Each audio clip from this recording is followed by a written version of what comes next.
Well, good night, good night, good night. How are you doing tonight? It's been a while. I know last week we had a rebroadcast of one of our programs. I was forced to do that one because it was the very same day we lost one of our stalwarts here at the party, Comrade Oscar Clark, a very, very outstanding young man. We couldn't catch our levels. And I don't know what, but I was just saying the same day I needed to talk to Comrade Clark so that I could have him on the program for this evening. But this is what happens. We have no control over life. And so I want to extend our condolences to his family, his immediate family, to his family within the party, and to so many, many friends that he has. Um, God is good all the time, and all the time He's good. There are times when we sometimes want to ask many, many questions, but you know what? We'll have an answer very soon, very, very soon. And so let me take time off to say good night to all those who are watching. Linda Campbell, Chevon McDonald, Marcia Jackman, everybody who's watching us here. Good night, good night, good night to you. Yeah, Chevon is saying she is in Virginia and she's waiting for the credible information. Of course, we give you credible information right here. Paul Henry, nice that you're watching us from Cleveland, Ohio. And so many of our other friends, our friends there in Switzerland, and those in Turkey, those in St. Lucia, my good friends in Jamaica, all my friends in Barbados, they're always there waiting for the credible information. So good night to every single one of you. And I know tonight we are going to be in for some fun, some real good fun, as well as credible information. Well, I've got to start off with some of the things that are happening. And during the week, we would have had some really, really crazy things happening. Last Friday, accidents. Before last Friday, accidents. And these accidents are claiming lives. In one accident on the Linden Soesdijk Highway, we lost 6 persons, 5, and then another person succumbed. Come on, folks, we've got to take time to use the road with care, caution, consideration, everything. Come on, we've got to be careful because when lives are lost, we can't fix them again. And so homes are broken, hearts are broken, vacant spots are left in homes, and we cannot afford to do that. I'm calling on the Guyana Police Force. The time these traffic ranks take to be out there and just rushing out on the road, you should be lining the streets just the same way you line the streets when the president is going to be driving around the place. Line the streets, be on some of those roads, be on the Linden Soesdijk Highway, be there on the, it's amazing that we see quite a lot of our traffic officers at the stoplights. The stoplight is saying red, and they're telling you to go. When the traffic light is green, they tell you stop, hold on, wait. Come on, we want you at other places, not there alone. And many times, sorry to say, but many times when they're at the traffic light, there is more traffic congestion than everything else. We want you on the Heroes Highway. We want you there. Go there. We've had, look, just last night or 2 nights ago, there was an accident there with involving 2 motor cars. One in the middle of the road, one in the trench, one ending up in the trench. We need to use this road with more care. My folks, let's be a little more careful when we're using the road. Don't only be on the lookout for you, but be on the lookout for all of those other drivers who are not looking out for themselves. Miss Pamela McKenzie, good night to you, watching us from Turkine. Good night to you. Well, just the same way we would have had deaths and we're extending our sympathy, we had birthdays too, and we're still having birthdays. So to all those persons who are celebrating birthdays, happy birthday to you. I trust that God is going to continue to bless you and that this year is going to be a year of turnaround filled with successes for you. So happy birthday and do enjoy. But mind you, if you're going to be consuming alcohol, be mindful if you have to drive. Well, today is the 22nd day of March. Not March, May, sorry. Today is the 22nd day of March. I don't know where I'm going. And I'm saying March again. Today is the 22nd of May. Just 3 days before our independence, 58 years of being an independent nation.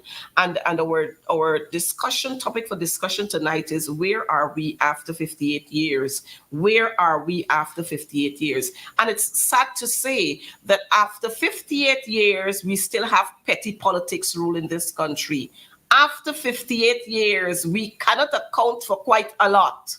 58 years ago, we became independent, and we still can't be matching up to some of the other our Caribbean brothers and sisters who are not even halfway there. We still can't be matching up to them, And so we have got to be very, very careful with some of what we do. As a people, we have to ensure that we hold this government accountable for what they're doing. In 2020, Robert is saying he wants to know about the teachers. You'll know about that in a while, Robert. And thank you for being here.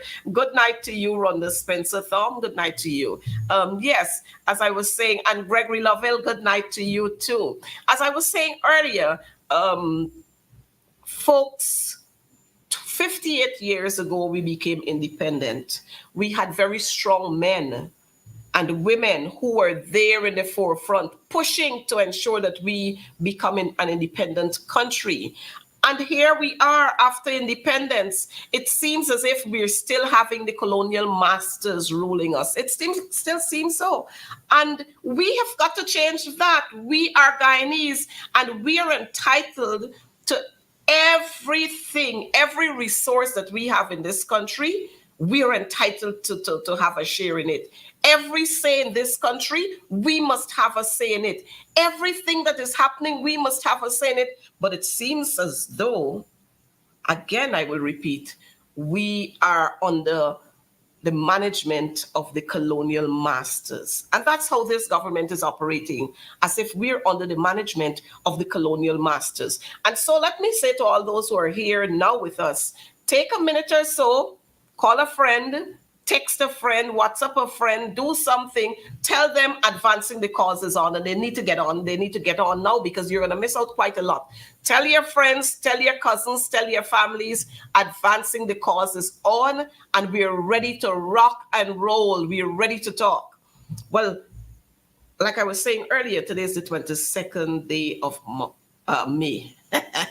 Don't know where I'm getting March from, but it's the 22nd day of May, and just yesterday we celebrated, not celebrated because it's not anything to celebrate. We observed yesterday the first death anniversary of 20 precious souls.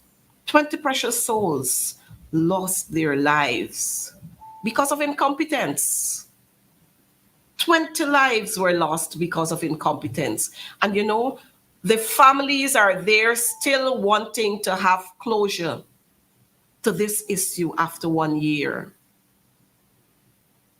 As all of us are aware, the 5 million and 3 million and whatever the millions were could not replace the lives. All of us are aware of that. Those families are still hurting. They are still hurting. 1 year ago, a teenager is yet to face the court. 1 year ago. 1 year ago. The teenager who has been accused of lighting that fire is yet to face the courts. 1 year after, the teachers and the students there are still to complete and commence counseling. 1 year after. And you can tell me that is because we care? Care about what or who? It is amazing, and it's disgusting when we see the president going here, there, and everywhere, and we have teachers who are suffering. from that trauma. Learners who are suffering from that trauma. An entire community, communities, an entire country is still suffering from that trauma of 1 year ago. And for those who didn't know, there was a commission of inquiry, and that commission failed from its inception. They set out not to hold any government official, well, I shouldn't say any, but the real persons who were responsible were not held accountable. You know who was held accountable, or the persons who were held accountable? The small fish. The regional education officer. The fire chief then, or whoever he is, if he was the fire chief then or still the fire chief now. They're the ones who were held responsible. When the real crook of the matter is, those people had no authority, they had no resources to do anything. What has happened to the Rexo in that region? Why the PS was not called in for education, or the PS for Ministry of Home Affairs? Why they were not called in? Why they were not placed there? Huh? No, you don't put them there, but you put the small fishes to face the heat. And it is terrible, really, really terrible that these things are happening, and we cannot hold the people who are supposed to be held accountable. We cannot hold those people accountable for what is happening. It is terrible. Terrible that we can't hold the people who are accountable. So 12 lives, 20 lives, 20 promising young people, 19 young ladies, and a 5-year-old boy. There'll be no more. No more. Sisters are without their sister. Brothers are without a sister. A mother is without a daughter or daughters. Disgusting. Very, very disgusting. And then just the other day, we had the helicopter crash, the GDF helicopter crash. We can't hear anything up to today about the report, the investigation that was launched. We can't hear anything about the report. I'm wondering, where is the black box? Have they found it? Was that burnt? Well, we know the story. We know the story. It is absolutely disgusting that these things are happening.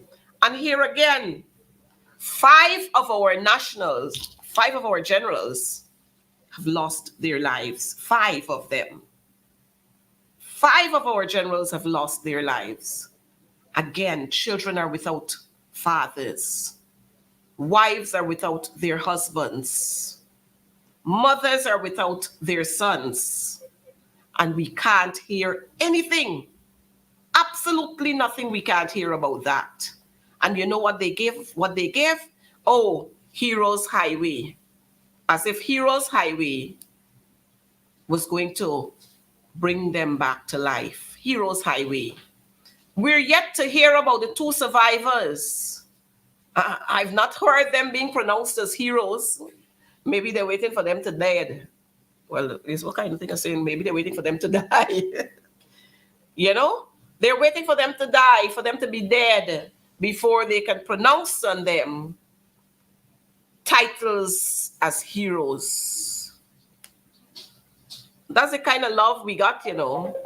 That's the kind of love we got for our people. That's the kind of love we have. That's the kind of care. When homes are broken, and then we do all kind of fancy things. We gone and we fly in with chartered aircraft, you know? It's disgusting, folks. It's disgusting. And then we have to look at these things and we have to talk about them. We have to talk about them. The colonial masters and the way they are treating us. You know how they're treating us? Trickle down effect, trickle down. A little crumbs here and a little crumbs there and a little crumb there. That's how they treat us. Mr. Jones, good evening to you. That's how they treat us. Trickle down, trickle down, trickle down, trickle down. And yes, the PPP are taking Guyanese for fools. They think we are stupid. But we're not stupid, and that is why I am urging every Guyanese, ensure that you are registered.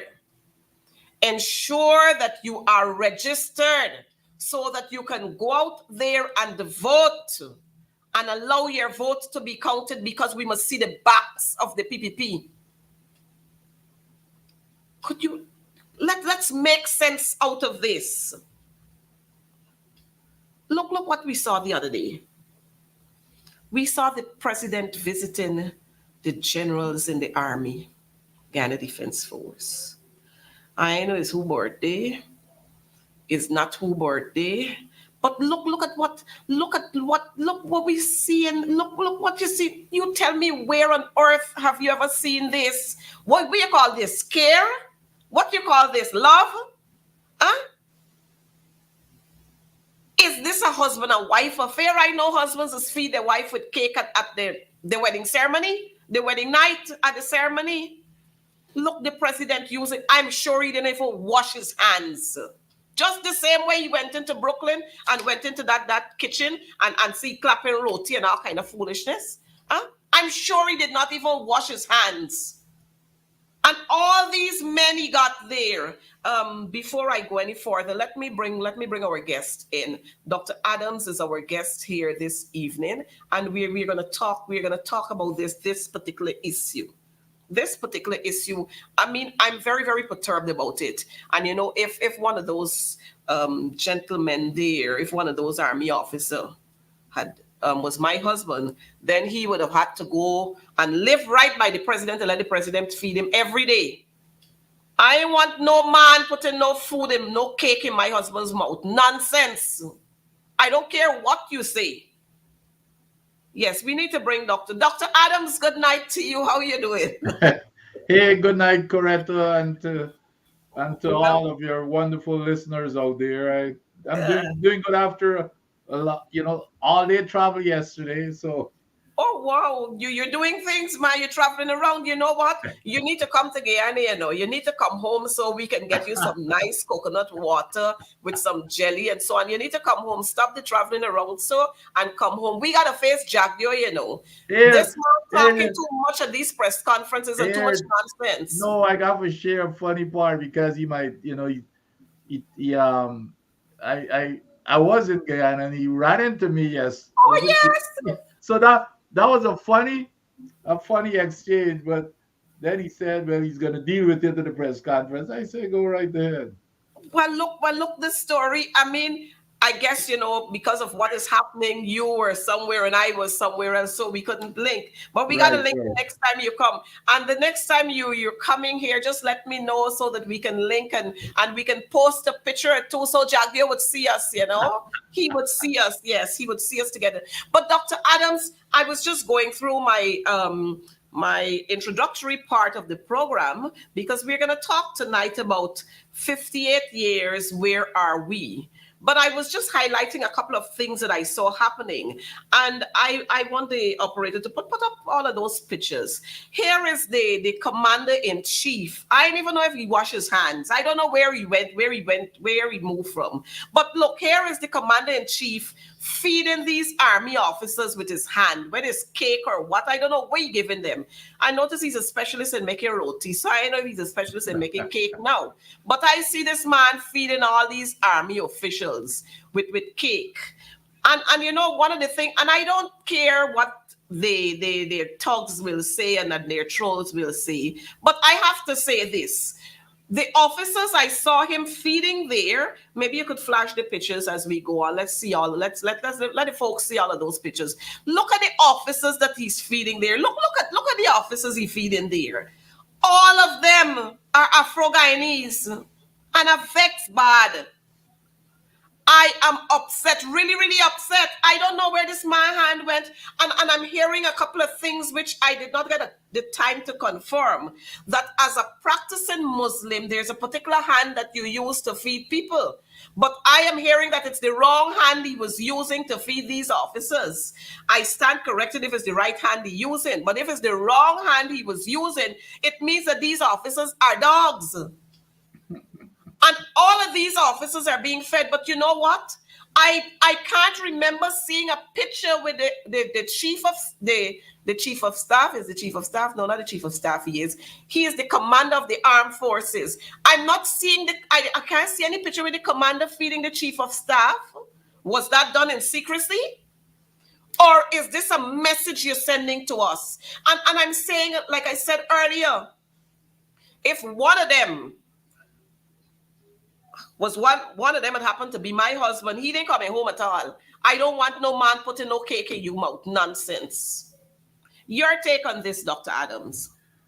Well, and I'm not. I've got to admit, I'm not familiar with the Muslim rituals and customs and that type of stuff. But I think the president should have learned from the lesson of Brooklyn when he walked into the restaurant and he was making roti with his bare hands, and he came into a lot of criticism, asking the same type of questions as to, first of all, it's a when those folks get licensed for their restaurant, they've got to keep it, they're not allowed to handle food with their bare hands to start with.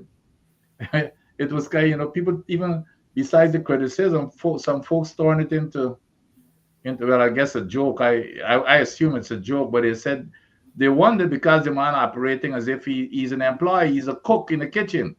Did he obtain a work permit to be making roti in the United States of America?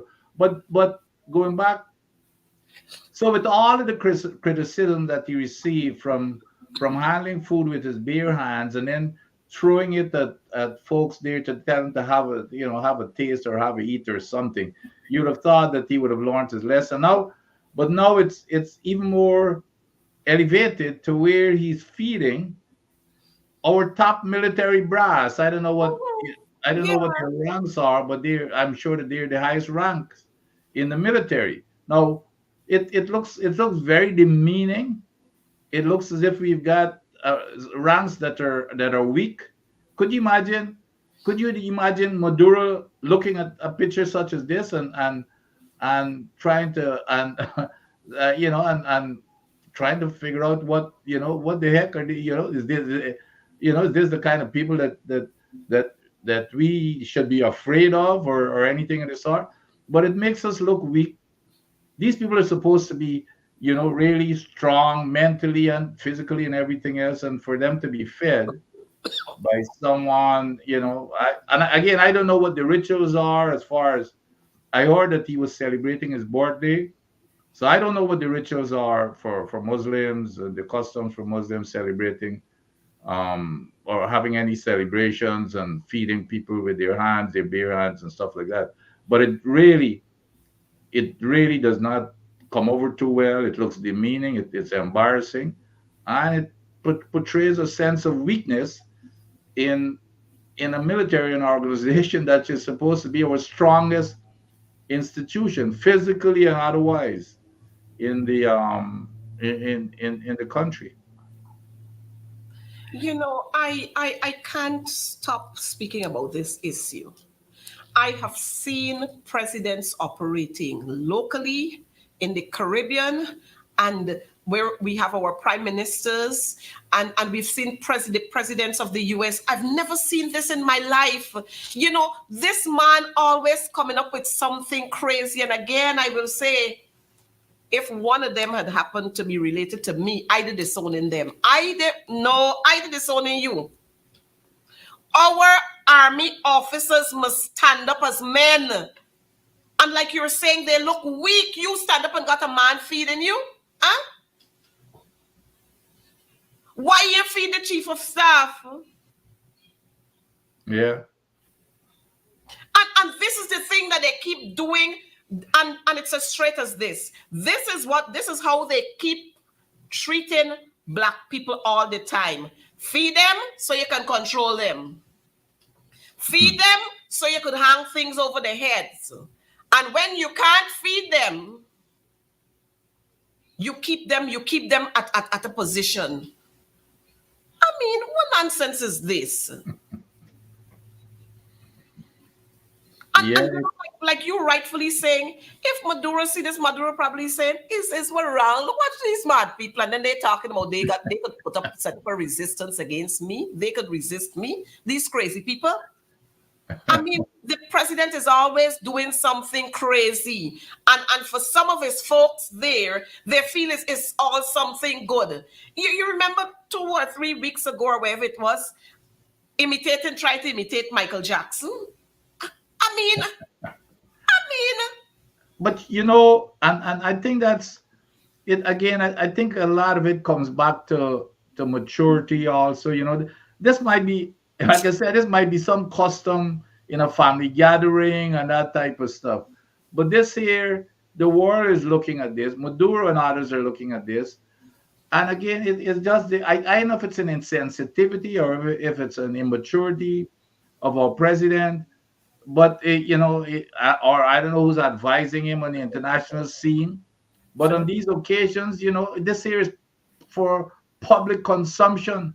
You're dealing again with your top military brass. And, we've got to show that these people are strong and assertive. And that does not project the image of strength from our top military leaders. I mean, at least from my eyes and a whole lot of people. But our young president need to be, I guess, mentored in those respects to make him sensitive to these type of things. It's one thing to have, again, whatever is the ritual or customs at a celebration such as this at your family gathering. It's totally different to when you're dealing with a nation's responsibility and appearance and perception, especially with your top brass of the military, when you're in conflict with your neighbor. All right, I'm going. Let's put aside the ritual for a while. All right, it was his birthday, and they did cake, and so he feeding them. Why we had no pictures with them feeding him? Huh? Why we had no picture with them feeding him? So we say, all right, it's equal. You feed them and they feed you. Why you had no pictures with them feeding you? These kinds of images are sending the wrong message. And we have to be careful. We got to be careful with it. Got to be careful with it. I was speaking earlier about the Mahdia fire. Yesterday was 1 year. 1 year yesterday. I have not seen, with all the talks you had, I have not seen them make an effort to put up a monument there to remember those 20 children. They throw out 5 million at the families. 5 million can't bring the people's children back. Huh? The children who were their peers, they're still hurting. No form of counseling you provide for them. No proper form of counseling you provide for them. Huh?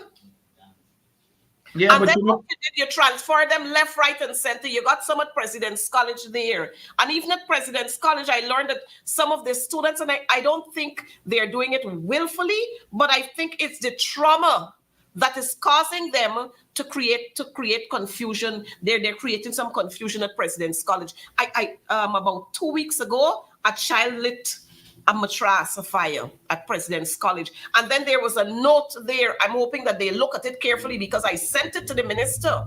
I tagged her to it, I think, on Facebook. And I said, you better look at this, where the child was threatening the fourth form boys that he was going to light them a fire while they were asleep, and he was saying they better sleep with one eye open and they will burn to death. Now, I am hoping that these people are listening to what is coming from some of these children.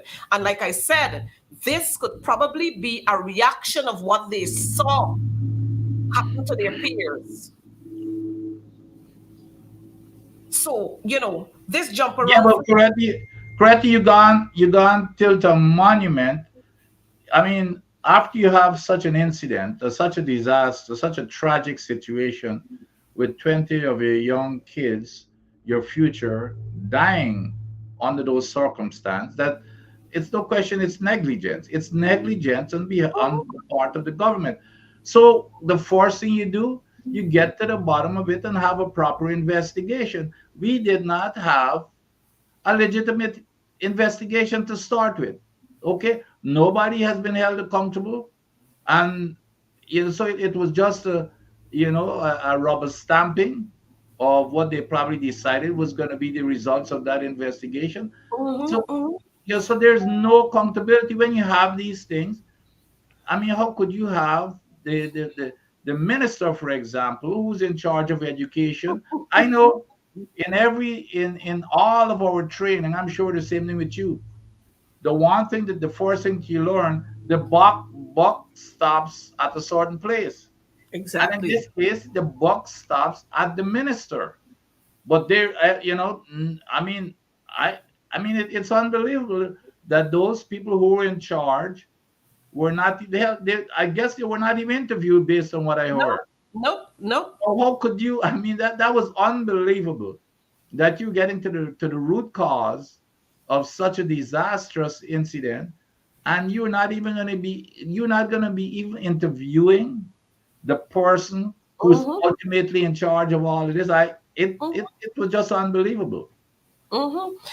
Dr. Adams, the persons who were held accountable were the little fishes. Yeah, yeah, yeah, yeah, The yeah. regional education officer, and they try to say, oh, she knew this and she knew that, and there was a report. What did you do about it? You knew that there was a report too, because the That's report right. couldn't go to the regional education officer alone. It had to go elsewhere. She's not the spending officer in that region. You have the rec. So why wasn't he questioned? Yep. Why wasn't the PS questioned? Why the minister couldn't go and stand there? And it's two ministries you're talking about. As a matter of fact, three: local government, education, and home affairs. But here's the other question. For question. Apparently, based on reports in the newspaper that I've read, apparently there were reports made about the unsafeness of that Yeah. facility. Mhm. That's where the culpability comes in. Why wasn't something done about it? And it was not only that building, there was another school or something in Georgetown there, where the same thing where a lot of reports were made, but they were just ignored. So Price. that's where the people who should be held accountable, that's where it should start. Why weren't those issues addressed? And if they were addressed, and Mhm. apart, it would have never happened. It would have never happened if they were. You can't wait until 20 little kids die, and then suddenly you decide to come up with this, of this hoax of saying that you're going to do this and do this, when you could have done it before to prevent it. Those are the people who did not look at or pay any interest to the reports that were made in terms of the unsafeness of that building. They should have been held. They're the ones who should have been held accountable. It's just crazy. But while we talk about that, this whole issue with this immature president that we have, I spoke about it earlier. And we saw the kind of craziness, and they made laugh of it. There's this same crazy video. of the president dancing up and doing up himself, and they want to say, oh, the president is a young man, the president is this. I've seen function and Ronald Reagan, even um, Bill Clinton, Joe Biden. I've never seen them doing themselves like this, making clowns of themselves. Is it the pressure that this man is under that he's trying to do these things to take some of the pressures off of him? What was it? I don't think I don't think it's the pressure. I think the bigger question has to be asked, instead of him dancing, I wish that the entire country could have been so joyful to be dancing instead of him. Exactly. So here, he is dancing and having a good time and having a ball, when most of the country are suffering and doing the opposite. So that's again, that is the image. If everything was going hunky dory and every single citizen were happy, we didn't have 50% of the people living on $5 a day. It would I would have hell I would have loved to even join him on the stage. But here it is that he's having a good time, but most of the country are just suffering and doing the complete opposite, are in Here we have our teachers, the teachers of yes, this the teachers country. is a good example. They can't dance Yeah. because they ain't got monies. And look, Yeah. the president they dancing up at the 62nd, the 32nd Congress. He dancing up and having a ball while the multitude of the people in this country suffering. Yeah. Even some of those who there and they're smiling, hardship Yeah. kicking them, huh? Yes. Hard kicking them. Yep. That's the big, that's the bad image that is left, except for all the folks, I guess, who attended that congress and everything is going fine, and so they had a ball. But most of the country cannot dance. They're crying, they're shedding tears every night they go to bed. They don't have anything to eat. A lot of folks don't have much to eat or drink. They can't, the teachers are barely making it, if any, for them to be. The teachers are making, you know minimum wages or less than minimum wage, because I can't see how a teacher could live on $90,000 a month. A And month, some of yes. those teachers are. I cannot see it. That, to me, that is less than, what's minimum wage? About $80,000 or something in Guyana. But how could you have teachers, especially when the rest of the Caribbean countries that don't even produce oil, such as with Grenada or Antigua, they're making more than twice that amount of money. Trinidad, um, all of those countries are making much more than teachers in Guyana, and um, and we're dancing, and we are having the teachers out there on the streets. And education is the most important pillar of building any economy or building any country, for the development of country. There's no question. You Education is it. It is not infrastructure. You're going to take 58% of your money and put it into infrastructure for a very few set of people, 100 or so contractors, whoever they are, friends and family. They're the ones who are getting rich, while the 99% or so are getting poor. Look at the contractors. Look, Nigel Hughes study. Nobody can ever dispute Nigel Hughes study. And what did that show? Was 80 or 90% of the contracts are given out to one set of people?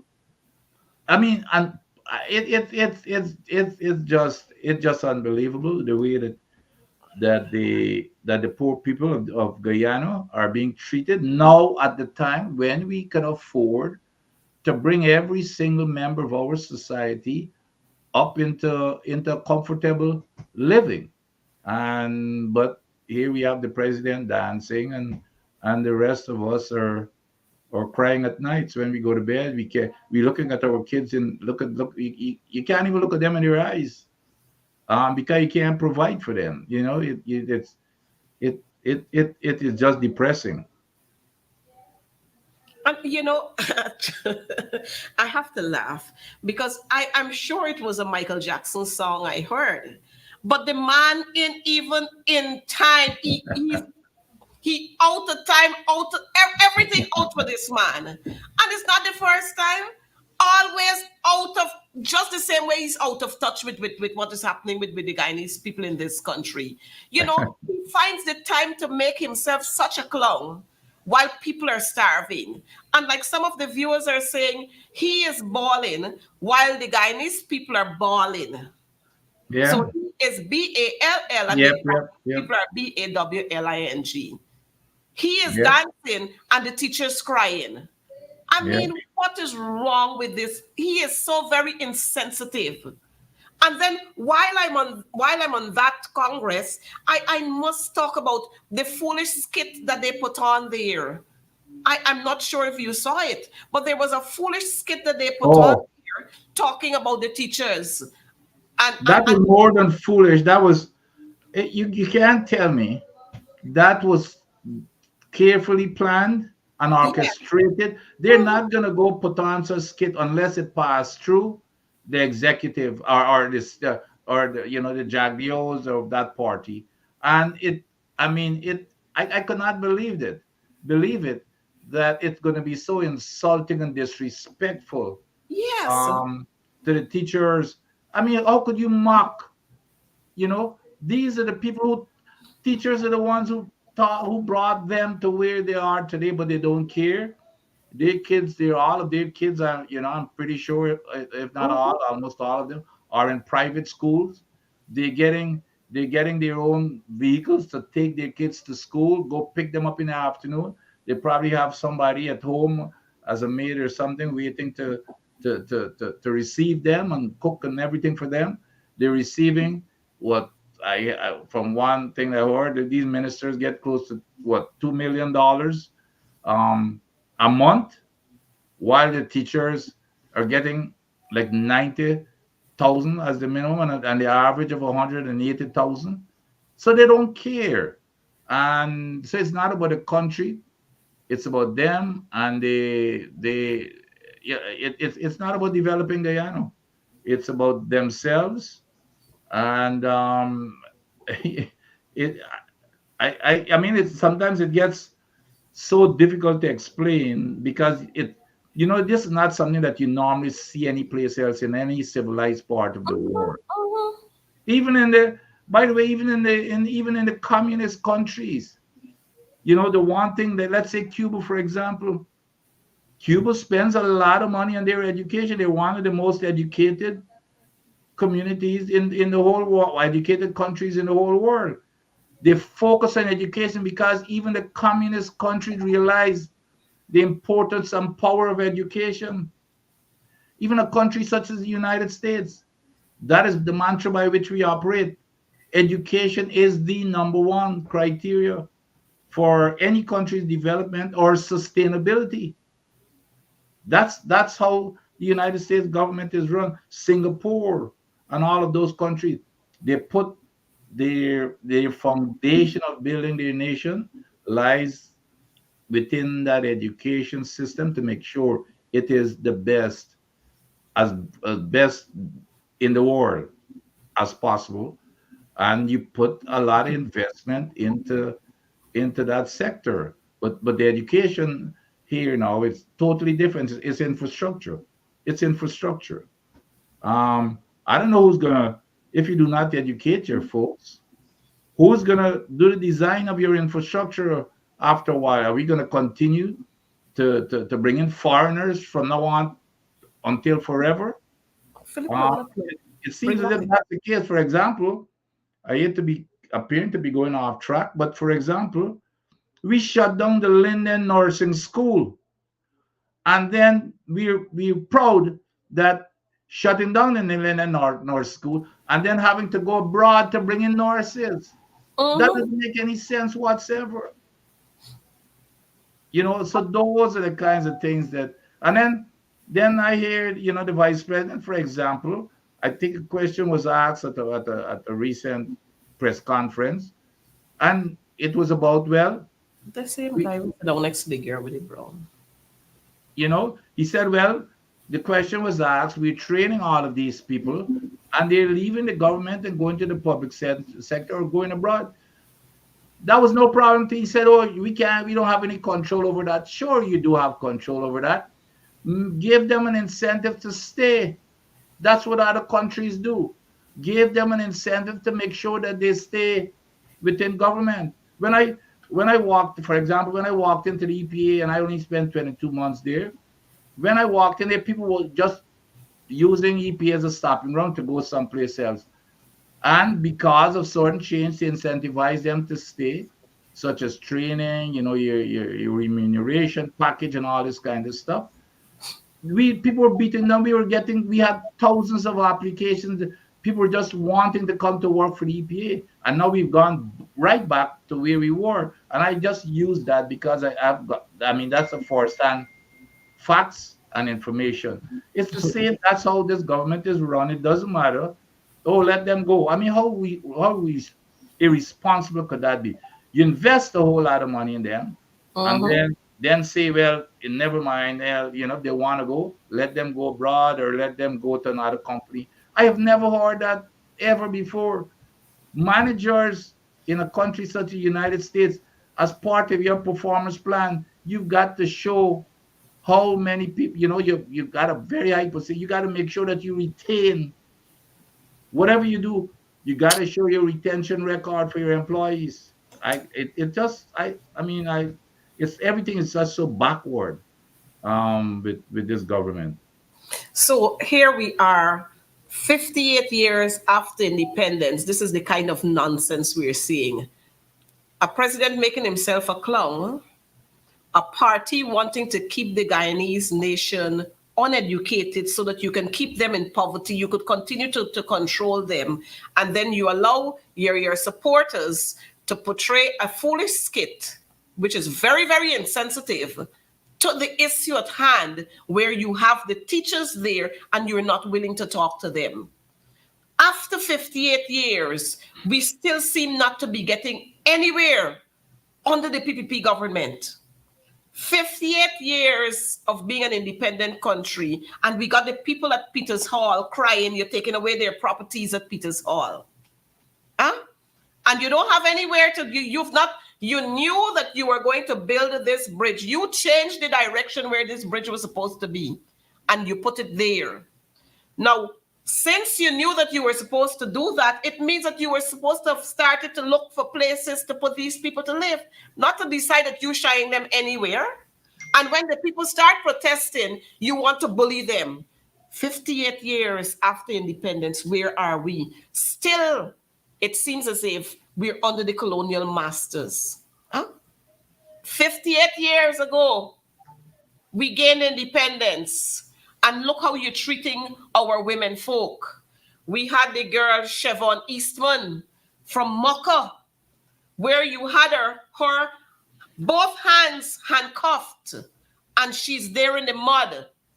To try to put the handcuffs on her hands, you had 5 police officers holding her down, with one having his knees on her back. 58 years after independence, where are we? You bulldozed the people's homes from Caneview at Mocha under the pretext that it is hampering or hindering development. And you go there now and you see the road has been built, the highway has been built, and that plot of land has not yet been touched, but you're waiting to sell it to give to your friends and your families and your favorite. Where are we after 58 years? You drive straight down to Brigdam, Vicingen and Brigdam. There's an arch there that represents our independence, our walk to independence. What is happening with that arch now? The PPP, they just don't care. That was given to the people of Guyana. And you know what you see happening there? You got vagrants living there. They're squatting out there. And so after 58 years, the PPP does not understand what nationhood means, what symbols of nationhood mean. They don't understand it simply because they weren't part and parcel of that. 58 years, where are we? I felt so good when I saw, when I heard Bobby Vera talking about it, and then a group of Guyanese decided we are going to clean that area. I can vividly remember when the coalition took office. That was one of the first things that they did. They went there and they cleared that area. So you had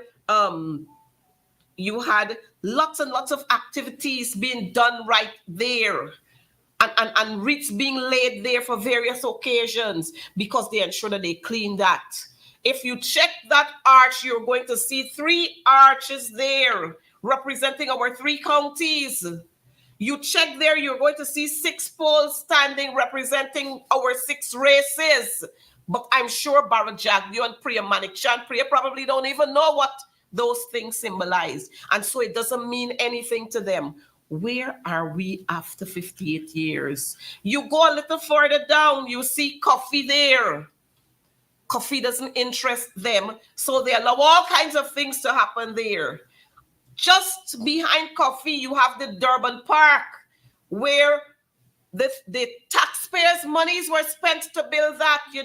Yesterday I passed there. Many of the seats there are broken because we refuse, the PPP government refused to use that venue for any activity.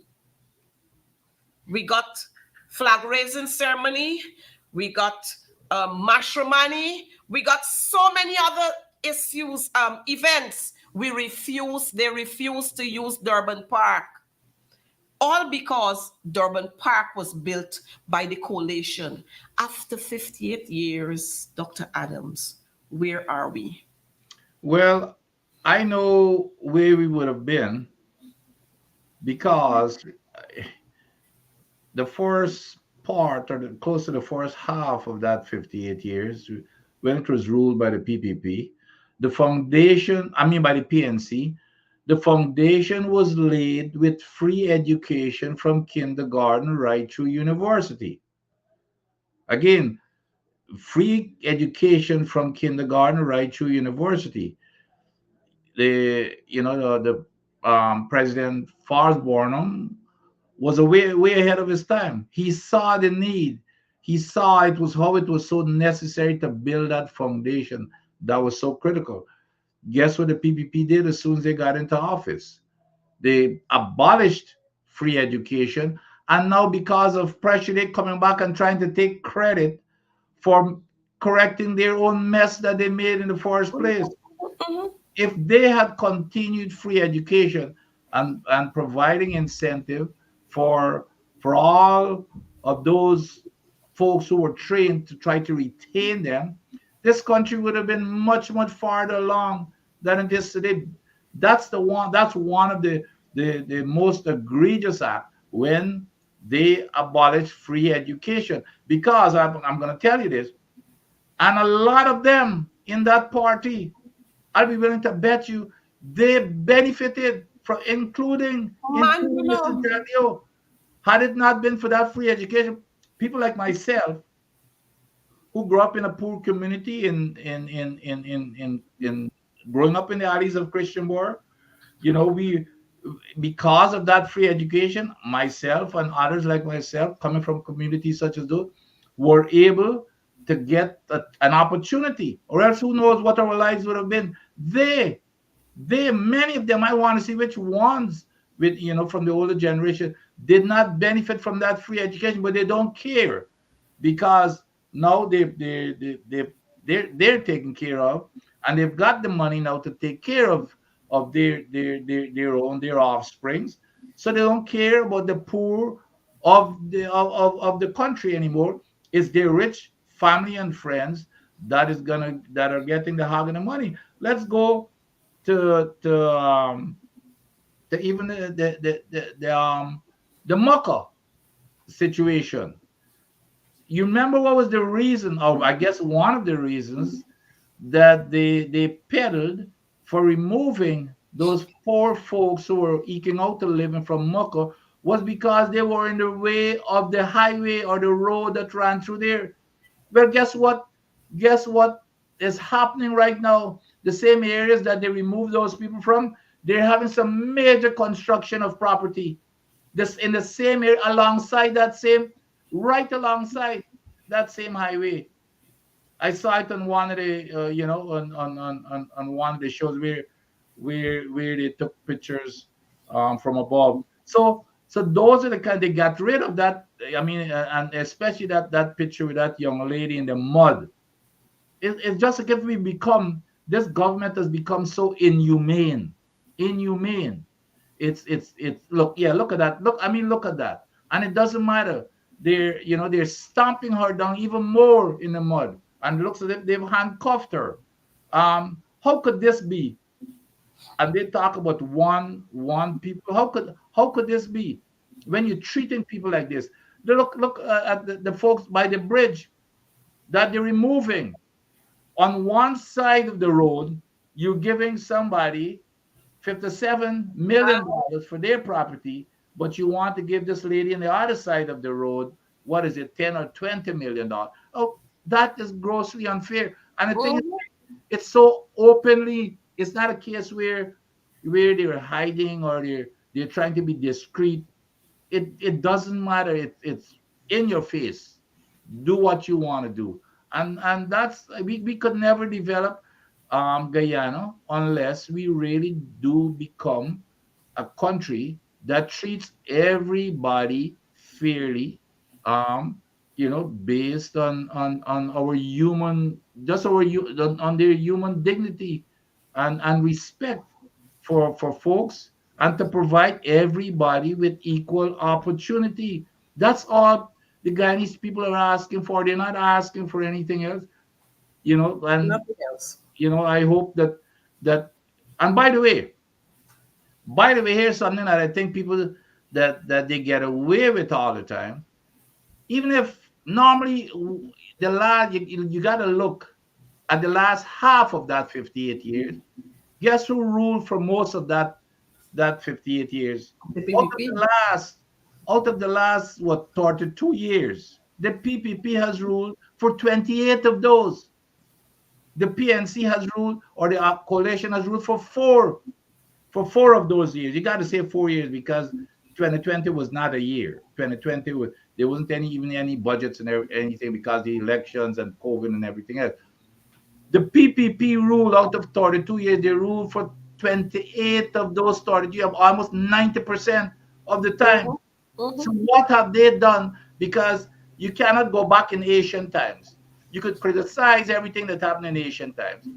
What have you done in the last 32 or the 28 out of the 32 years that you've been in power? And four of those, by the way, four of those have been where you have a lot of oil money.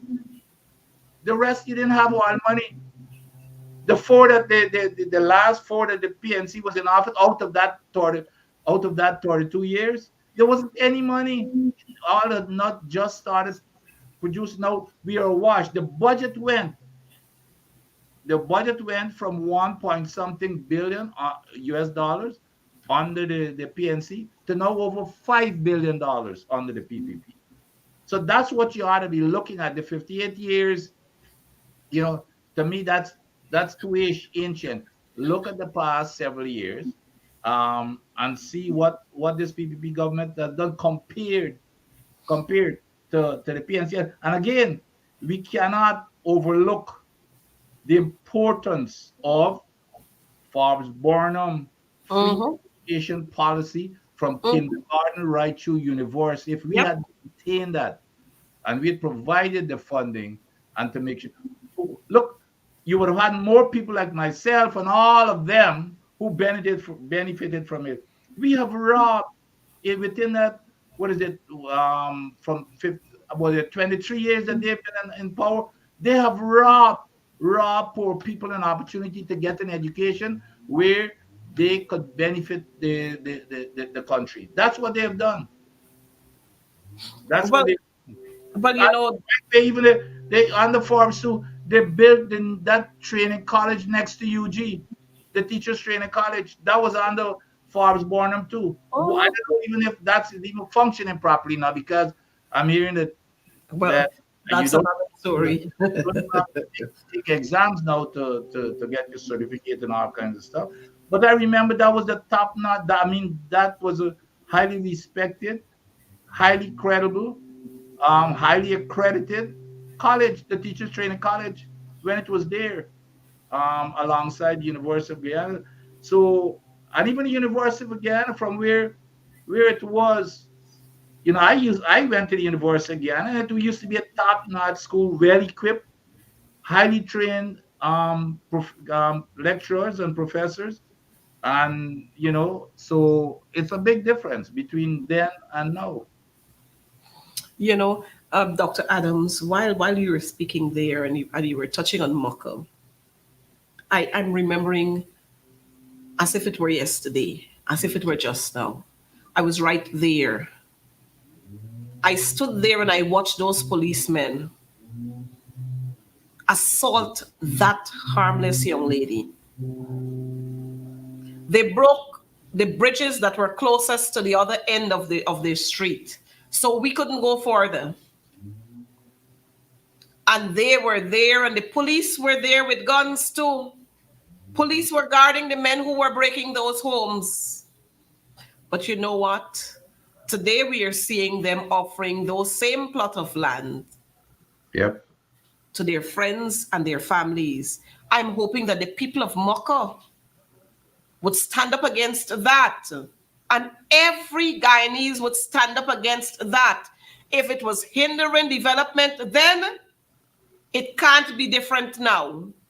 And so this is what the PPP, they're setting out to do to ordinary Guyanese people, especially Afro-Guyanese people.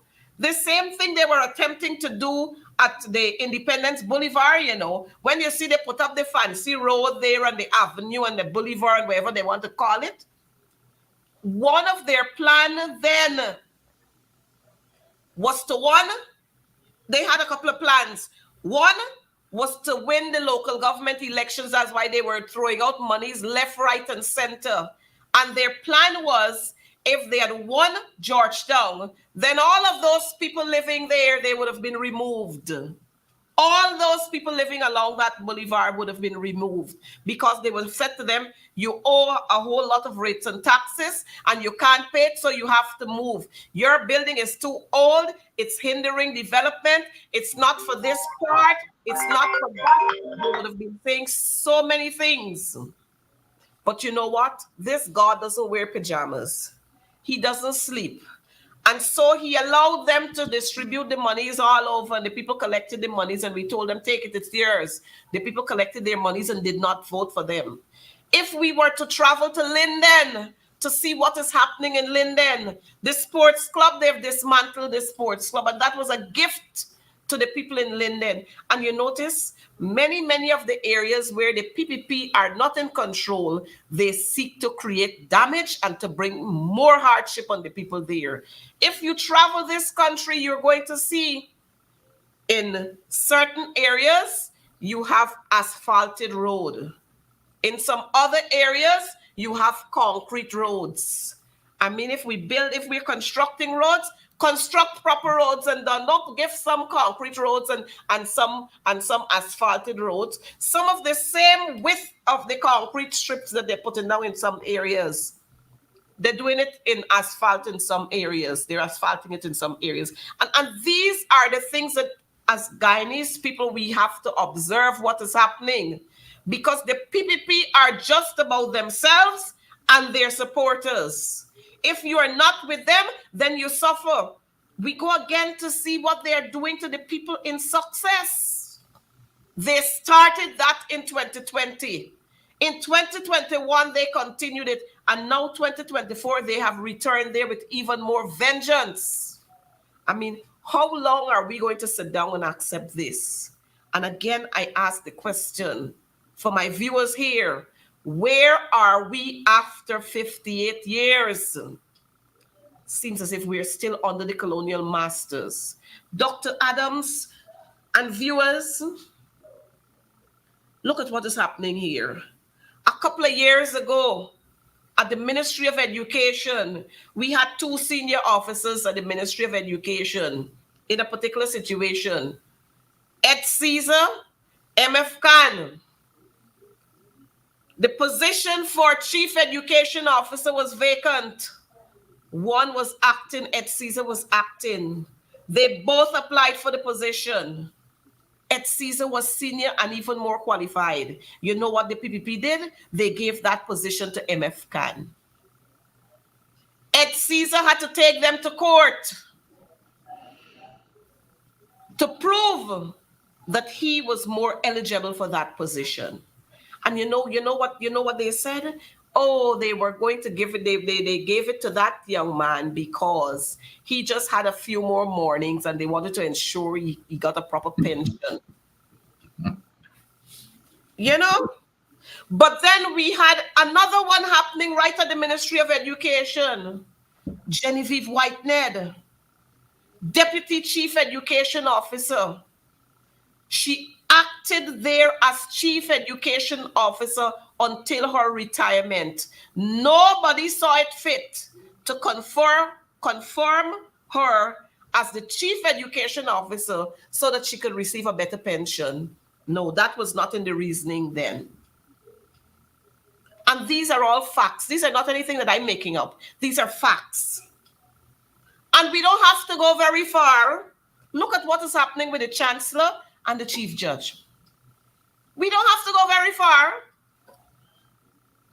And they keep talking about the one Guyana. So again, viewers, I want to ask you the question. Where are we after 58 years? I know some persons are saying, we should have still had the colonial masters rule in this country. We should still have had them because they would have done a better job. But let me say to you, there was a program in place.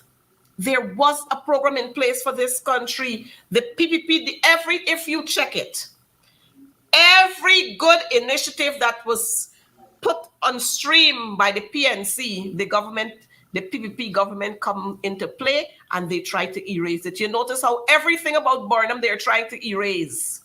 But let me remind them through whoever they have watching this program. You will try from now until some of you die. You cannot erase Burnham's legacy. You cannot erase what the PNC did for this country. You look at the Linden Highway. It is still standing as against some of the roads that were built, many of the roads that have been built by the PPP during their 28 years, plus this couple of years that they're there. Look at the Quarantine Highway. So y'all don't come and do all kind of madness. Look at the Kanji Bridge. And y'all come and build the Berbice Bridge. Took the NIS monies to build the Berbice Bridge, and people got to pay $1,900 and all kinds of amounts to cross that bridge. And the $1,900 was a reduction from the $2,200. The coalition reduced it. The coalition reduced all the prices to cross the Berbice Bridge. And you're talking about you because you care? Who do you care about? After 58 years, the PPP still can't get it right. They just can't get it right. Look at what is happening, Dr. Adams. Just a couple of weeks ago at their Congress, they talk about one Guyana. Look at the list of their members who were elected to be on the central exec. Tell me how many Afro-Guyanese you're seeing on that list. And you talk one Guyana. Huh? After 58 years, we still got the colonial mentality.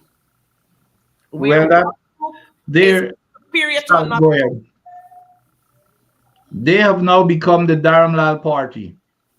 Well, I would agree with you. They stand. It's a clear case that they now stand for Dharamlal values. Okay, because that's the only way that Dharamlal could have gotten the 6th highest number of votes, 1,000 more than an ex-president in Donald Ramotar, who got number 26, close to 1,000. I think it's like 900. But here's a man, he's right up there in the upper echelons among Bharat Jagdeo and the president and the upper echelons, number 6. And here's a guy with the kind of reputation that he's had and the accusation. And the party voted for this guy to be on the central executive coming in at the top, in the top six of the party. How else could you describe the party but a Dharamlal party? And they believe in Dharamlal values and not the values of decent, hardworking people. It's as simple as that, And let's go back to the discriminatory actions. Let's look at the seawall, the vendors at the seawall. Did you recall when this all started Mm-hmm. with with the First Lady initiative at the bandstand? Yes. Those same vendors, they promised them, they said, could you just move over that side? And don't worry, you will be the priority for these chaos or whatever they call them. Not a single one of them, if I'm correct, and if I'm reading the newspapers and looking at the interviews correct, not a single one of them is now occupying those facilities. But guess what they're doing? They're removing every one of them. All the people who are occupying are again friends and families and favorites. They're the ones who are occupying. They Mm-hmm. move them, giving them that empty promise.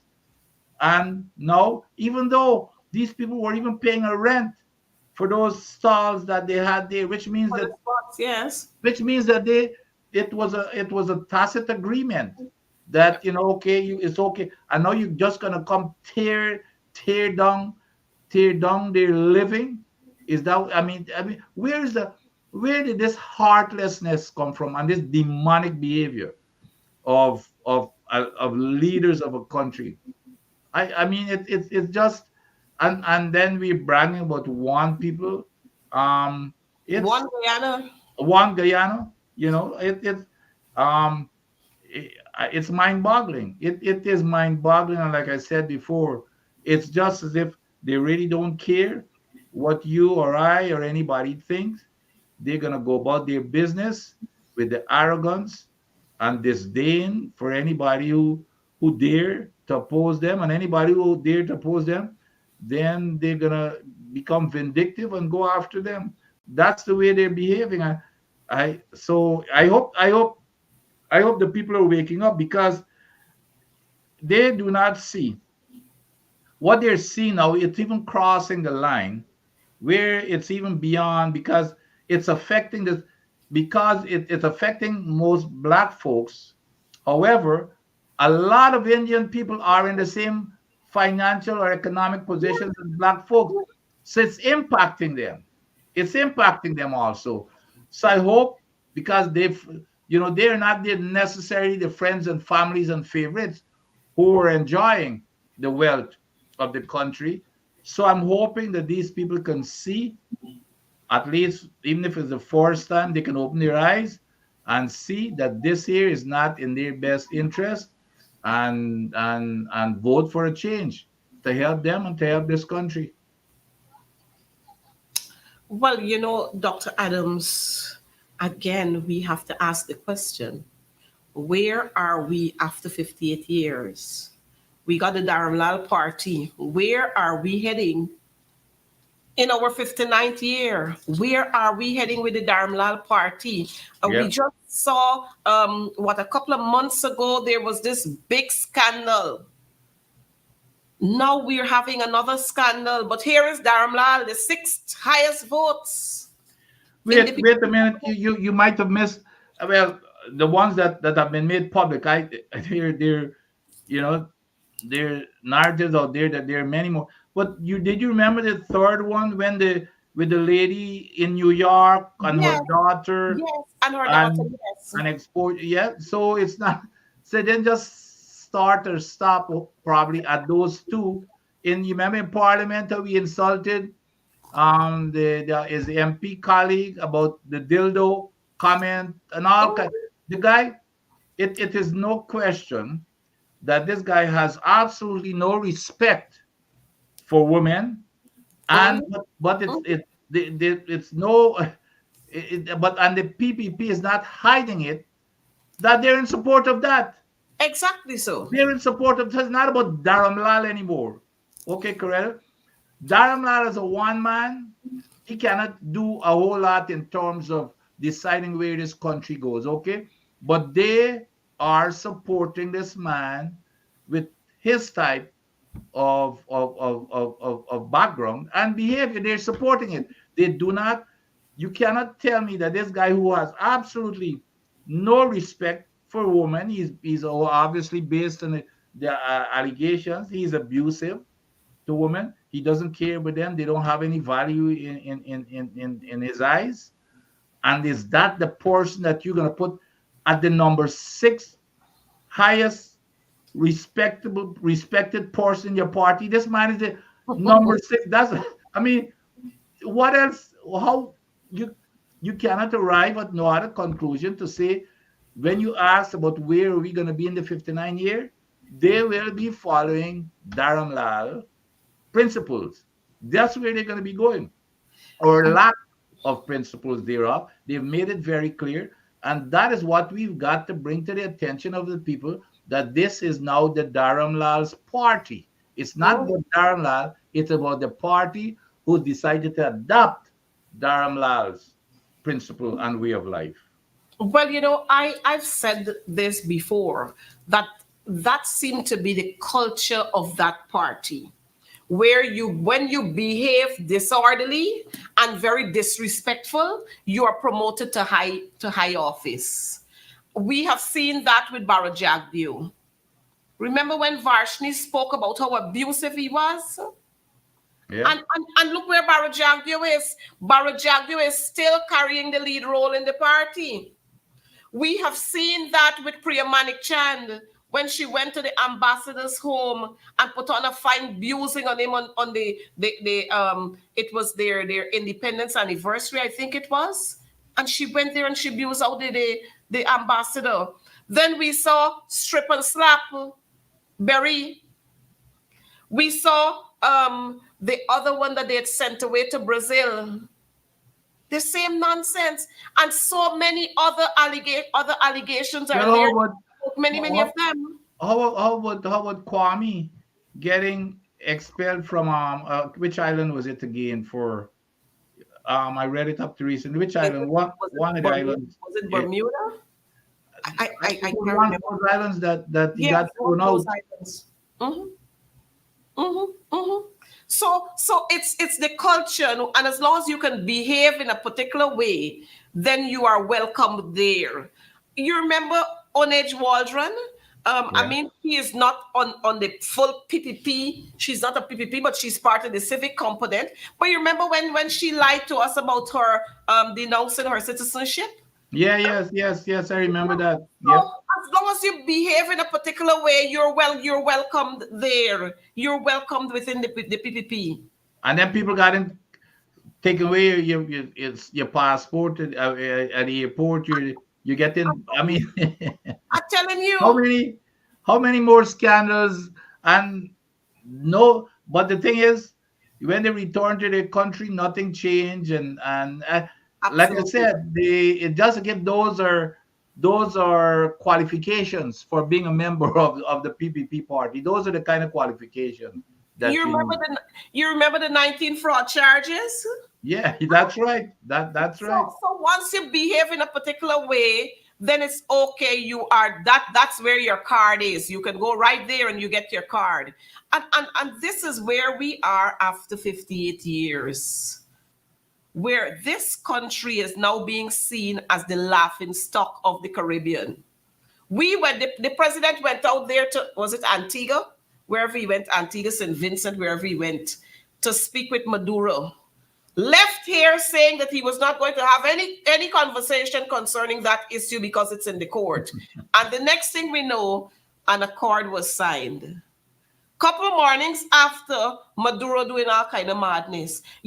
But the thing is, and I said this before, we should not have been welcoming Mia Morty and them back to this country because they are creating the kind of hardship and the kind of fear that we're having in this country. You go to those bordering communities and the teachers there will tell you how fearful they are. I don't know if our viewers and you would remember, there was a time a couple of months ago, maybe 2-3 months ago, when people were rushing out of Port Kaituma and Mabaruma in plane loads. Yeah. Huh? And these very people, Mia Mortley and Ralph Gonsalves and them, they're not here. All of them signing deals with Venezuela.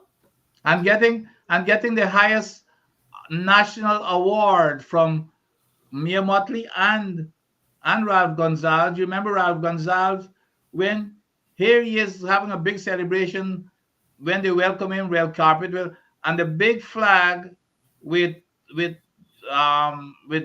with Venezuela having Guyana, having Essequibo as part of it, sitting right in front of him as the as the backdrop Yeah, for and saying that he didn't see and it. then he's saying that he didn't No, he see. was collecting that plaque, Yep, and he yep. said he didn't see.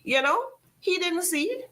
And I'll be willing to bet you, and I tell my friends, I'll be willing to bet you that picture meant so much to him that he has that exact picture that was shown in the media in his office hanging up someplace with that same flag. I'll be willing, I'll guarantee you, because that's what you normally do. You go with such a celebration, you've got it hanging on your wall or in your bedroom, so you can't tell me that you hadn't seen that flag. You know very well what was there.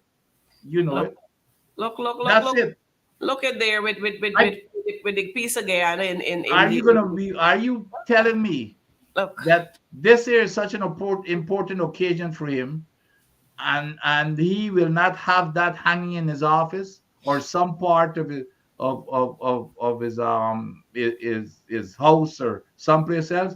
Look, give me a break. He's just gonna take this picture and he's just gonna throw it away in the toilet or something. That's not important. or That's or what he's trying to let or people believe. I'm going to ask them to redo it.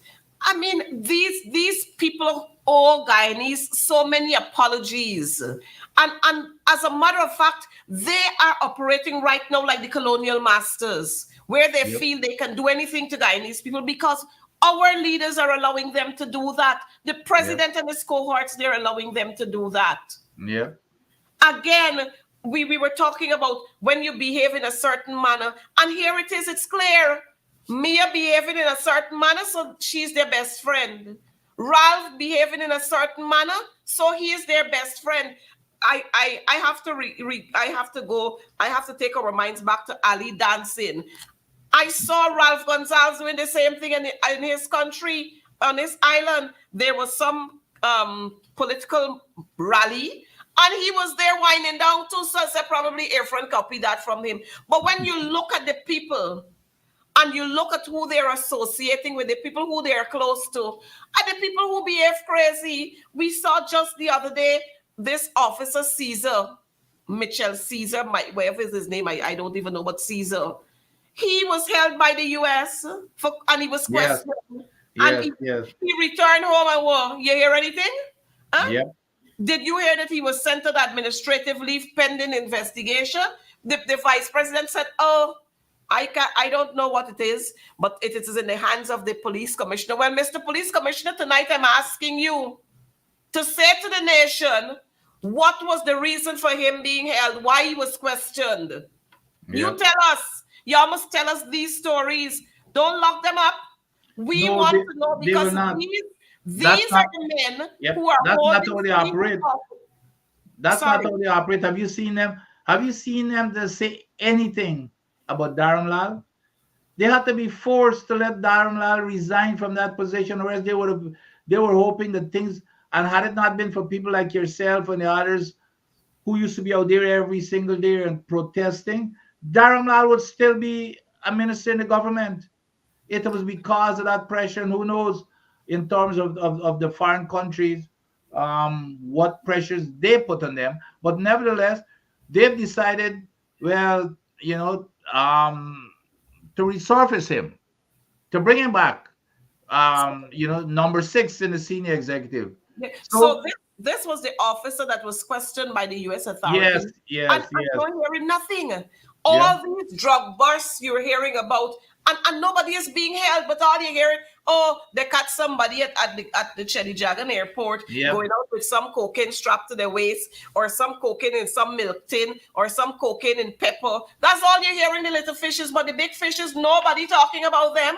yep, yep, yep. I mean, where are we after 58 years? How Yep. much progress can we count on our fingers? And don't tell me that y'all building, don't tell me about the roads. People can't eat roads. Don't tell me about roads, road construction. Don't tell me about the hotels, because how many Guyanese can go there? Just 2 days ago, the teachers were talking and they were saying, how many of us at the end of the month can decide to take our families to somewhere for a weekend? We can't.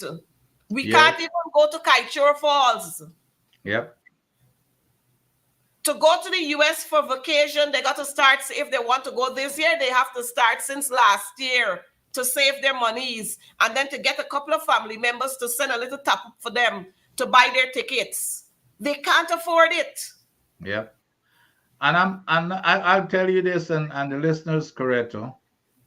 If you think that it's bad now, if they get the mandate from the next elections to carry on, you think that their arrogance is as is high now.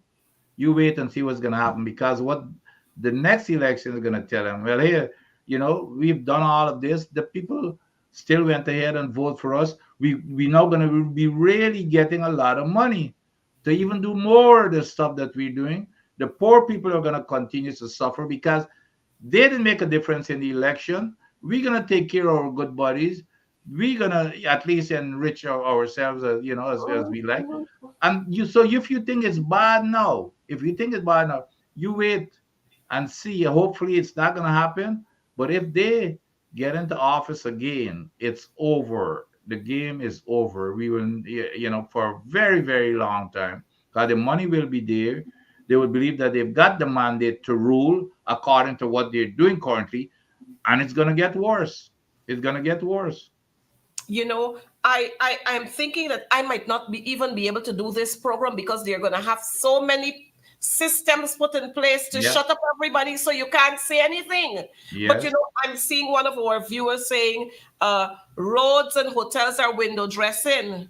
We need human development in Guyana, and that's exactly Yes. what we need: human development in this country. We don't want to hear about all of these roads. After a couple of mornings, when the when the road construction is completed, what happens to the workers who are there? They got to Yeah. look somewhere else for a job. Huh? Yes. What I don't understand. And these people feel that they're doing so much. When you build the hotels, a couple of persons are employed there, and after a few mornings, they can't work there anymore because nobody is going. How many foreigners coming foreigners coming whole year? Yeah. But And so look at your. I mean, like I just can't help talking about it in terms of putting things into perspective. And even the 20%, y'all are mentioning at 20%, to give you the teachers a paltry 50%. 50% is paltry because what you're currently making now, 50% on top of that is still way below the rest of the Caribbean. Okay, y'all are even trying to be accommodating and say, well, okay, start, give us something, at least start with a 20%. Tell us what is it. 20, you know what 50% pay raise for you guys would be. It would cost $14 billion a year. You have $666 billion in infrastructure. Again, $666 billion, or 58% of the national budget, on infrastructure. All you got to do, take that 14 billion to give y'all a 50% raise to make everybody at least a little bit happy, even though that's still menial in comparison to the rest of the Caribbean. And they would still, infrastructure would still have 652 billion. Let's go down to the 20%. If it's 20%, it would only be at 4 billion. $4 billion is a drop in the ocean. They would still be left with $662 billion to spend on the road, which is just outrageous. But nevertheless, so that is what we're dealing with. It's just it's just unexplainable. Um, and again, it's just because they can get away with it, and they're in full control. And I'm afraid I'm really afraid that like I said before, that it's gonna get worse if they ever get back into power. It's gonna get a lot of times worse. Their intention is to let you guys suffer, and hopefully that you will give it. But I'm telling you, these are the kinds of things that is so frustrating. The people of Guyana, and the only thing that can stop them from behaving this way is if the people in Guyana stand up. The rest of the union, for example, why can the GPSU call out the nurses, for example, to join you? I'd be willing to bet you or anybody any amount of money. If they just call out the nurses tomorrow, this whole strike would be over within a few days. Guaranteed. Guaranteed.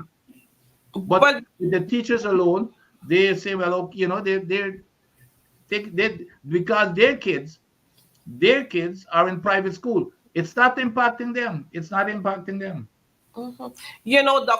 Dr. Adams, I am just looking at messages that were sent to me. Maybe 58 minutes ago, this was posted by Travis Chase. And we're talking here about the teachers' issue. And I want our viewers to understand this government, they have a problem with teachers. And you know why? Because the majority of the teachers are perceived to be APNU AFC supporters. So they mean to punish them, like you were saying. They want to punish teachers. The teachers took this matter to court, and the judge ruled on this matter. And I'm seeing here Anil Nandalal, Attorney General and Minister of Legal Affairs, has filed an appeal against the ruling of the judge. The appeal was filed on Friday afternoon in the name of the Chief Education Officer. I want the teachers on this program to understand that the Chief Education Officer don't like you. He doesn't care about your well-being. I want parents to understand that the Chief Education Officer got a problem with you and your child, because if he hadn't, they would have been fixing the issue. The Chief Education Officer and this government got a problem with your children. They got a problem with teachers. So they have filed an appeal in the courts, and they're asking, the government is requesting a stay of the decision until the appeal is heard. Isn't that wickedness to the highest? If that is not wickedness, then you tell me what is. Parents, let me urge you, go out there and support the teachers. Go out there and support the teachers, because like Dr. Adams said, if these people are given the mandate to run this country for another 5 years, y'all dead. We're going to be worse than what is happening with the people in Haiti. These people are wicked. Now, the teachers' union went out there and they said to them, look, let's come halfway. We gave you a proposal for 2019, 2023. You are telling us 2024 and onwards. The teachers' union said to them, look, we're going to take 2 years from our proposal. 2022, 2023. You come with your 2024, 2025. Let's sign the deal. They're not prepared to do that. So it's wickedness all the time where they're not prepared to pay the teachers. The teachers union said to them again, look, give us a 20% interim payment and we're going to call the strike off while we continue to talk on the proposal, whether it's 2024 onwards or whether it's 2019, 2023. They're not even prepared to do that. And the sad thing about it is, it's not a case that we don't have monies. We got the monies. We have seen the president of GAU saying on May Day, 20 collective agreements they've signed in 2023. 20, not one, not two, 20. And the Guyana Teachers Union can't have one signed yet for their members. And you're telling us about one Guyana? Where? Where do we have this one Guyana? Let me add there, bring to the attention, and I've said this over and over, but the teachers need to pay attention to certain remarks made by these people. Remember what the president said? The president said, oh, y'all be patient, wait until 2027. Mm-hmm. The vice president, you know what the vice president said? The vice president said, well, we cannot give you a raise because I do not know what oil prices is going to be in the future. Mm-hmm. So what he's refuting what the president says. So You see, either the president is cunning y'all to say wait until 2027 because the vice president is giving the reason that he cannot give the teachers a raise because he doesn't know what the oil prices will be in the future. He said that. He's on record. So they come up with these things and they move on, and they're not even smart enough to coordinate what they say, when they make these comments, because people are not really paying attention a lot of times. But those were two serious remarks that conflicts with each other. So for those who still is hoping for 2027, the vice president, I don't know. I cannot give you a period because I do not know what the price of oil is going to be. But then Dr. Adams, the president, went further on to say 2030 he will be giving to public servants out best welfare or welfare package. So it's 2027. We can't afford to pay because we don't know whether oil will drop. And then you got a 2030. So it's confusion. And I don't know who they think they're talking to, but Guyanese people are fully aware that they have no intention of paying teachers. They have no intention of paying the nurses, no intention of paying the other public servants unless more pressure is put on them. But the other thing is, you see, such words such as welfare is a code word for the poor, handouts. In the United States, that's how it's regarded. People don't even use the word welfare anymore. That's going way back because of that reason. It's a very derogatory word to say you're going to give somebody welfare. It's just like if you're giving them handouts so that they can survive. And so when they make these kind of comments, it's a carefully kind coded word that they know exactly what they're saying. It's an insult to folks who are struggling. You do not use words such as I'm going to give you a welfare package.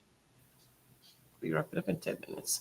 So when we the time our time is really run out when we have to bring these things. But I want to call on all teachers. Dr. Adams and viewers, the Ministry of Education, they've just been fooling themselves because this second round of strike action has impacted severely on the education sector.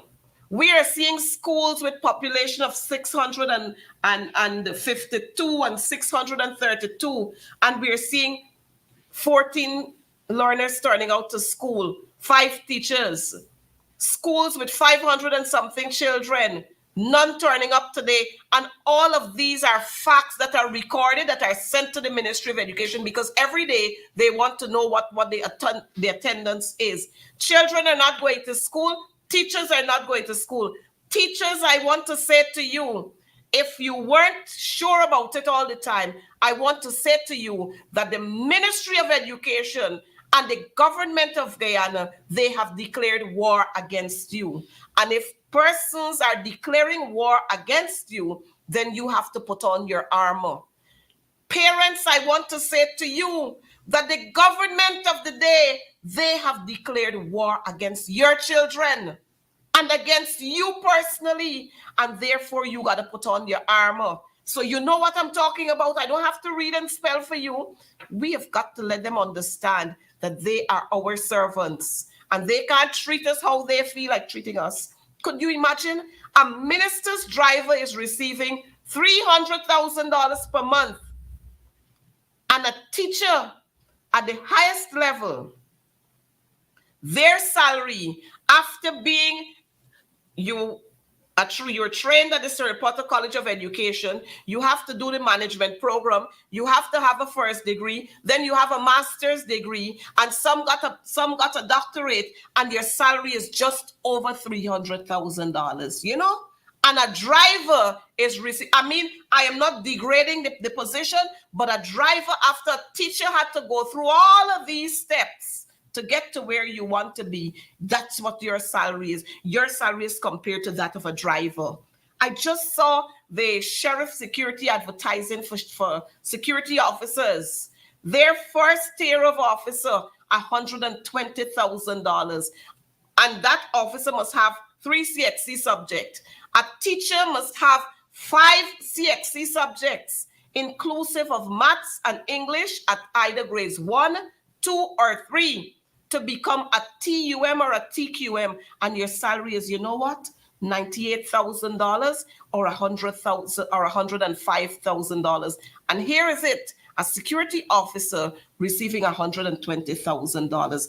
And you're telling me that this could be one Guyana? There's got to be a lopsided Guyana. Finally, I want to call on the people of Linden to boycott the independence, the flag raising that is going to be held in Linden this weekend. Boycott it because they don't care about you. They don't care about you. If they had cared about you, they would be fixing the schools in Linden. If they were concerned about you, they would ensure that you get proper water, you get proper lighting, you get proper health care services, but they don't concern about you. And their way of punishing you is to ensure that they put there at the town council a town clerk who's stopping everything from happening. Could you imagine the town clerk refused to allow the monies that were issued there to buy to put together hampers for the senior citizens? He refused to allow that to happen. And that's the kind of people we have in this country who are holding office. And that's the PPP operating right there. Viewers, I want to say to you, you got to get up and go out there and ensure that you are registered. Go out and ensure that you're registered. Call up your neighbors, call up your nieces, your nephews, the grandchildren. Ensure that they go out there as long as they're voting age. Let them go out there and be registered so that they can vote at the next elections, because we got to see the backs of the PPP. If you don't see it now, we are going to be worse off than what is happening to the people in Antigua. Dr. Adams, I'll take your closing remarks before we wrap up the show. And it's going to be very brief. Like I said, and just to add to what you're saying, people need to there's no excuse whatsoever for 100% of the voting population of Guyana not to vote at the next election. To start with, politics. A lot of people say, "Well, I don't want to get involved in politics." People need to know every single phase of your life is driven by politics and the people you put in there. They decide how much food you eat, when. They decide what type of house you live in, whether you could get the motor car. Every single thing, your entire life is dependent upon politics. So when I hear people say, "Well, I don't want to get involved in politics," you better reconsider it. But the one thing in terms of the teacher strike, in unity, there's always strength, especially now. And I want to know, and the people need to be putting pressure on the people like Patrick Yard and those folks for them to join in this struggle, or else this government will not yield, in my opinion, for a very long time, because, again, they've got this, with the teachers, it's not impacting them. But let the nurses go on strike and see what is going to happen. So people, I want to know, and I know I'm not putting you on the spot, Coretta, the people need to be asking the question as to why the GPSU is not joining in bringing out their workers, especially, even if it's only the nurses, that would put everything to stop. You see how quickly they would come to the table and have a reasonable negotiation. Dr. Adams and viewers, I want to say to you, the teachers' union was so very, very considerate, and they were so concerned about bringing a resolution to this whole issue that they said to the government, to the Ministry of Education, look, just reinstate the deduction of the dues, and we're going to call this strike off. Not even that they weren't willing to do. So it is clearly saying to us that we are here sitting and we have a government that is wicked, a government that is vindictive, a government that is presumptuous, a government that takes pride in ensuring that people continue to punish in this country. You look at the schools that their children are going to, so they're not concerned about ordinary people's children. Viewers, if nothing else, hit you this evening, I'm hoping that the issue of the teachers is hitting you. I'm hoping that the issue of going out there and getting yourselves registered is hitting home, because another 5 years of this dictatorial government, this government that is only one-sided, this government that is wicked and very discriminatory, we will suffer. And that's all I have to say to you. We are going to be returned to the days of the phantom squads. We will return to the days when your boy children cannot walk this road in peace. We are going to return to the days when crime will hit more than where it's hitting.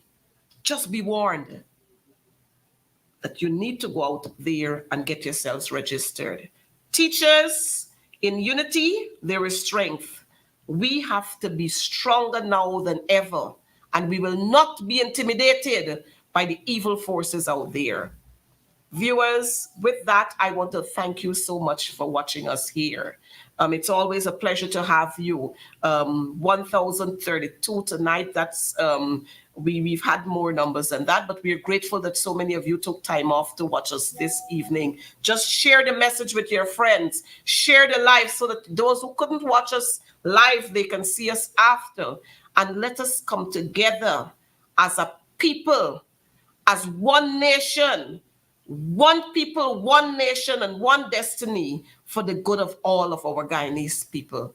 Have a good night, and may God continue to bless you. Bless you. See you next week at 6:30 for more on Advancing the Cause. Dr. Adams, thank you so much for always being here with us. Thank you for having me, and thanks to the wonderful audience for listening. Good night. Good night.